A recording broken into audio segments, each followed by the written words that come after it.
ऐसे गाड़ी कार थोड़ा रखा नतीदा सोने थोड़ा पुराबा मैम लाइफ से खितंग थुन शेयर तो बियोबा अखोई मी थोम गाड़ी में निथों का खुनौदा अखोई मफा मचा पुलप थोमगा गाड़ी से चेंग्रे चेंगी बदो अखोई बिशनपुर पुलिस दा अंगांग सिगी नुपिम चा सिगी थोममी बंगांग सिगी मामा से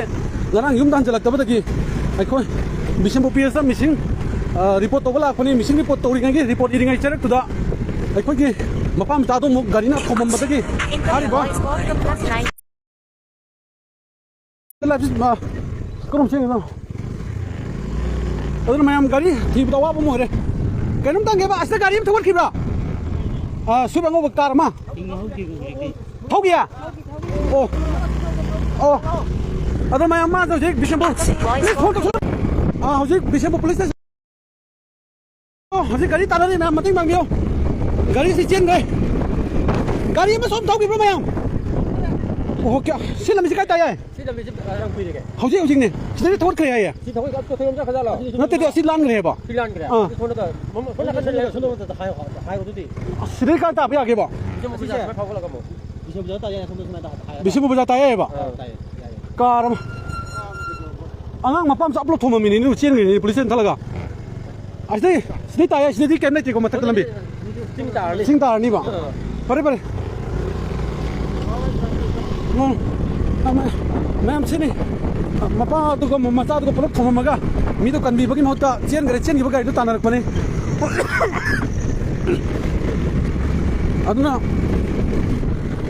हंजरब ममा मिसिंग रिपोर्ट इरीद मचा मपा मुक थोमे थोमदना मरम ब्रेक यादे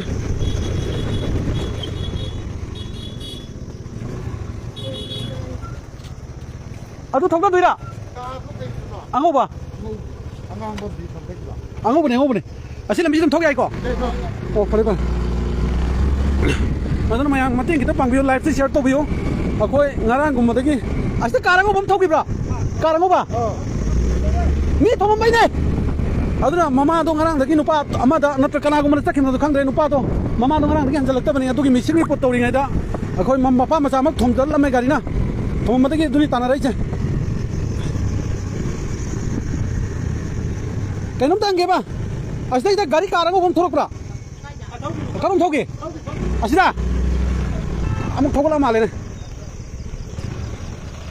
असम थोड़े असम थोड़े थोड़ती खाद्रे कौन थोगे गाड़ी असी थोगे मी थोमबा निथोंदा अब सा मनिंगलसे अस लेथरागा अंगोबनिको चुम्मे दुदी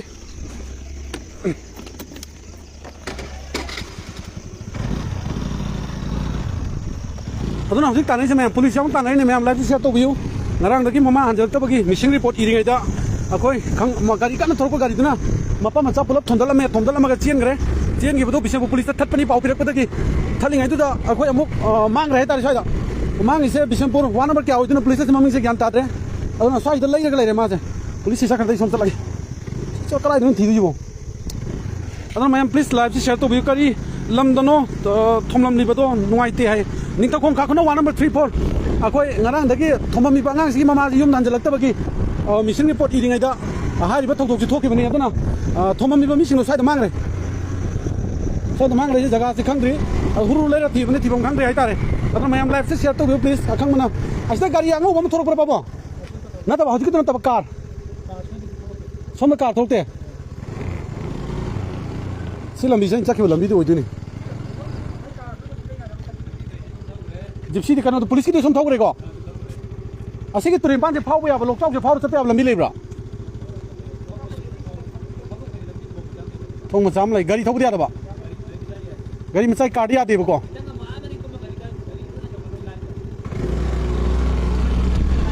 बरे बर अदना मैम हजिक से लाइफ से नौनी खंग दबा तुम यारों गनी खंग दबा यारों गनी यदि साइकी अगांग सिगी ममा से ngarang dagi hanjalaktabani pung 10 dagi ayuki adugi akoi je adum hanjalakadra haibagi ngainari ngaiduda missing report ama bishampur ps ta tawba karakpani hariba angang dugi mama boka ꯑꯩꯒ ꯄꯨꯂꯤꯁꯇ ꯔꯤꯄꯣꯔꯠ ꯏꯃꯤꯟꯅꯔꯤꯉꯩꯗ ꯍꯥꯏꯔꯤꯕ ꯑꯉꯥꯡꯗꯨꯒ ꯃꯄꯥꯒ ꯄꯨꯂꯞ ꯒꯥꯔꯤꯅ ꯊꯣꯝꯗꯠꯂꯝꯃꯅꯤ ꯍꯥꯏꯇꯥꯔꯦ ꯍꯧꯖꯤꯛꯀꯤ ꯒꯥꯔꯤꯁꯤꯅ ꯑꯗꯨꯒ ꯒꯥꯔꯤꯁꯦ ꯄꯨꯂꯤꯁ ꯁ꯭ꯇꯦꯁꯟꯗ ꯊꯠꯄ ꯃꯇꯝꯗ ꯄꯨꯂꯤꯁꯇ ꯀꯣꯔꯠ ꯃꯅꯤꯡꯗ ꯁꯝꯃꯒ ꯆꯦꯟꯈ꯭ꯔꯒ ꯍꯧꯖꯤꯛꯁꯦ ꯑꯃꯝꯕꯒꯤ ꯈꯨꯗꯣꯡꯆꯥꯕ ꯂꯧꯔꯒ ꯊꯤꯐꯝ ꯈꯪꯗꯕ ꯑꯋꯥꯕ ꯑꯃꯗꯤ ꯂꯩ ꯑꯗꯨꯅ ꯃꯌꯥꯝꯅꯁꯨ ꯑꯝꯇꯪ ꯕꯤꯁꯦꯝꯄꯨꯔꯒꯤ प्रजाꯁꯤꯡ उबीब याउरगदि मतेंग पांबियु प्लीज इमुंगसि याम कना नुंगाइब इमुंग सुनते हेन टु मार उबे नोंमै सुल चाजब इमुंगनि अदुना आई लाइफ सु याम कुइन थाजरोगे फोन जमा मनम तौसलकपनिना अदुना मिदो फांगबदि मतोंदि चाररोय शिप गरि शिप सिदो फाउ याबो असे कारंगो बंगा थौदोरक्रा असे कारंगो बंगा थौदोरक्राबा कारंगो बंगा थौदोरक्राबा वहौदे असिगी लंबिसे करोमदा सिसुम चलगा अखोगी गाड़ी अचौबा फाव याबा लंबी लेब्राबा तुरेनसिदा लैया अदु करोम तादुना फावरगा माना असुम थनाम तादेबा थना नतबा असोम न तायाबसे असुम तायाबा लंबी दम तैतरे अंत लैते अदुदि मी थोमा गाड़ी साइ लोड खबर दोनि अदु मयाम ब्रो मपा मचा दुदी कयाम सोके है अदु मक्ताई मिन उदबनिना ब्रो आई हाइबा नमरे हौजिक थौदरैजे सिददि गाड़ी फाव याबा लंबी दिओद्रे अदु मयाम अमता थौदु लंबी सि डेंजर नि मयाम तोइसे गाड़ी साइददि लोलगा लैरे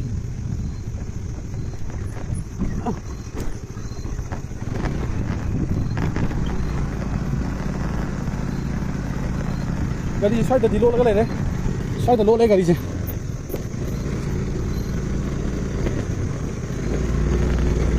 गाड़ी साइद लोले काय ता लोट पखंगनि ना असोम हल्लगा थोर बखो पलैते को असिगे मनिंग से लंबी असिगे चलगा सोना गाड़ी थोरतरेबा नते दे अखोना थलेबा थपसे सोना मान कोते लेखतखिबगा आई गाड़ी मचान सि थपरेबा सिदा मान थोरक्तेबा अदु से लेरगा मिस चलमने आई गने बे सिथैनि दो मोय कन्नदि थोरेको सिदनि थैनि माइ थौसला सोमजा खरेदना अदुगा मु सिदा मोकि मपा लेरम लैको मोकि मपा ले सि लखलगा सोमदा थकिब्रा अदुदि कोइ उदरे ओइ सोमता हल्लगे सोमदादि फंगारो नो सोमदा लंबी लेते फंगारोबा नते सकिदो मा सकिदो तत्ति सिदा सकिदो सिदाने बे कहीं खंगौद्रबा दुनि अंगां दे मियो मप ngarangdagi hojiki gari sina toromise ngarangdagi akhoi mama janjalaktaba yumda mama sina haneba angang ani lei hanjalaktaba du macha du ga mapa du dum haidi ai nupi hanjalaktaba ji gari farongani adugi wakhan nuai tabu du na chatlingai du da ngasai gari dun thomamaga mapam charu thomamaga gari dum chengibneba ngasi je ngarang mama hanjalakte ngasi police report tawla kuni khoi di police report iringai du da mama am cha am thomamane mapam cha am thomamba gari sina गाड़ी से अतोप गाड़ी नहीं नुपी से कना मांग no कमाई तो कम खंगद्रीबो अदा हजि मपाम जा थम गाड़ी चेन gi धर्म दिन पेरना ज्ञान ताद्री सोमदे फंगारो को आइ गरि सि थेनि जे से नमि सिदा आइनि जुमदे थोरकदा मा थौलायबा लागे सोम सफने उति हार बेले तो अदु तो माय लमिरम को देसदे हम बियाय को हम मन नि तो को पुलिस गाइदो सोम सकिन आई से चला गई चला ओहो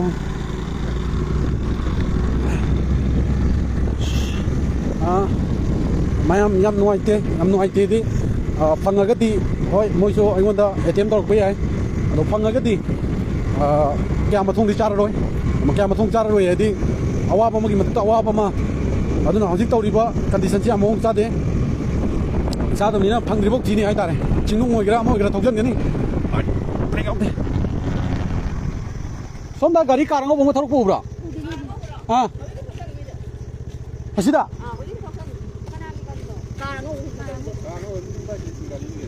मी थोम मैंने वो कोई थी जे मी तो गोंदा तो साइड लोड कर चेंज लगा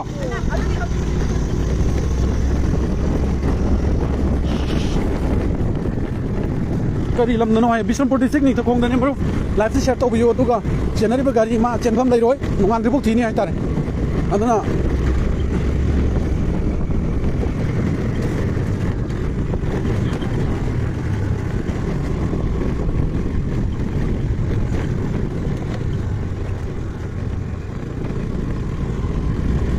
Ano, taoจะจริงลมนะนี่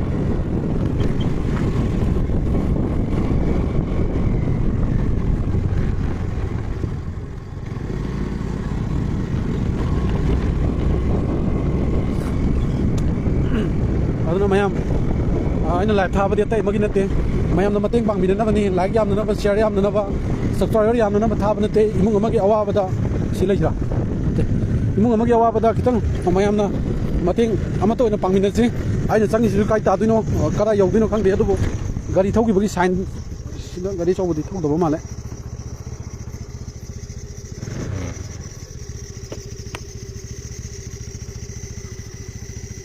गाड़ी नंबर दुदी खांगौद्रब्रा नितन फंगबगा ब्लेन लेलगा थुम तैरगा इमा गाड़ी नंबर खांगौद्रे ममा सिंगरांदगी हंजलक्तबने ममा सिंगरांदगी हंजलक्तबदुदा मिसिंग रिपोर्ट पुलिस आई सायावना पुलिस मिसिंग रिपोर्ट तौरिङैदुदा रिपोर्ट इखलिङैदुदा मपादुगा मचादुगा मुख हारिबा अतोपा गाड़ी से थोमदलमगा चेनगिबने दुगा बिशंबु पुलिस की मनिंगदा गाड़ी से मांगरे अदुना लाइव थाजरिबनिना मयामनसु एनी स्विप अंगौबा हेडलाइट कायबा गाड़ी थेंनरगदी अखोय मदु ngahaktang khambirga thambinanaba अदुना मयामनसु मतेंग पांबियो यंगबिरबा मी यांखै मंगाना प्लीज लाइव समतंग शेयर तौबियोबा अदुगा इने चंगाइसु काय तादुइनो कदा यौदिनो खंगदे अमुफोक चत्रिबा जगानि हायतारे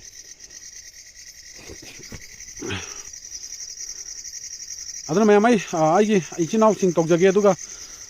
पूरा city Bishanpur PS money SP की ऑफिस मनी मान मांगरीजे दो चटफम से कई चिनी खुल नवदिया फाउरगा लंबी लोरे नवदिया फाउरगा कमांडो कम्प्लेक्स लानगदबनी हाबदी तिराउरग लानगदबनी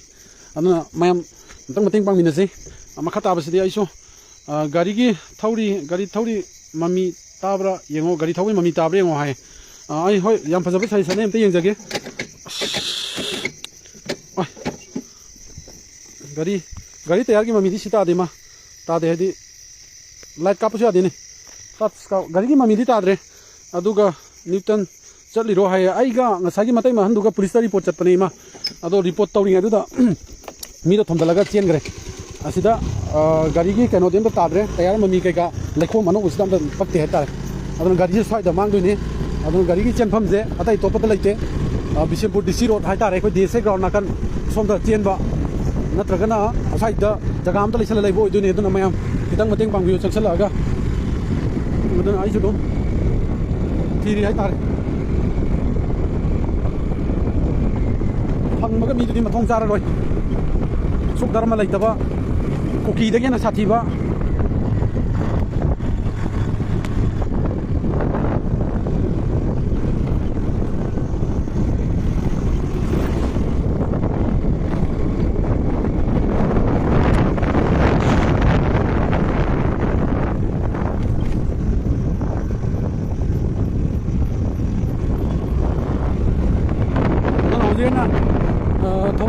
पुलिस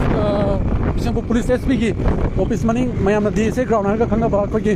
फुटबॉल सानफम ग्राउंड अमा लेबदुगी नाकन यौरे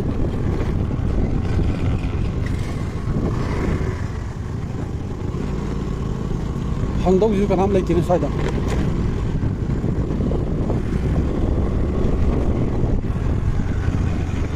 पुलिस अमु थेनरे लेते सा लेते मा काय मांगनी सा हाँ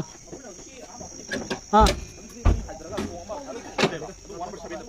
1 number 7 दा अदुदी कमाइन तौजे आइ खामनदना मा हजिकि नुपीदना हारकपदने सोमदि यूथ मनिंग हाल थौगिबने हायबा सोमदा अदुदी सिदा फावरगा अजगे मु केनो डीसी कम्प्लेक्स आयना डीसी दगे मु दु तारगा सादा मु चकिदु याला सिरा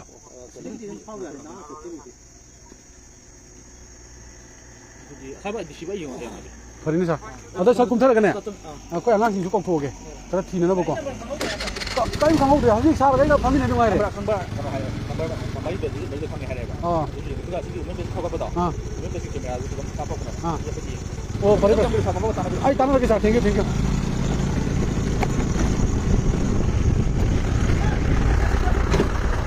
lấy nó mà đây anh mà nữa này có mấy cái trong này coi lấy nó bơ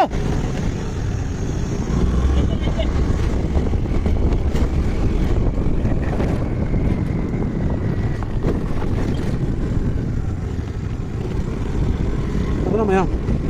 Khôi kia mày làm cái kéo tất chỉnh tổng dịch ấy, mày mà xem cái tên bằng phiếu.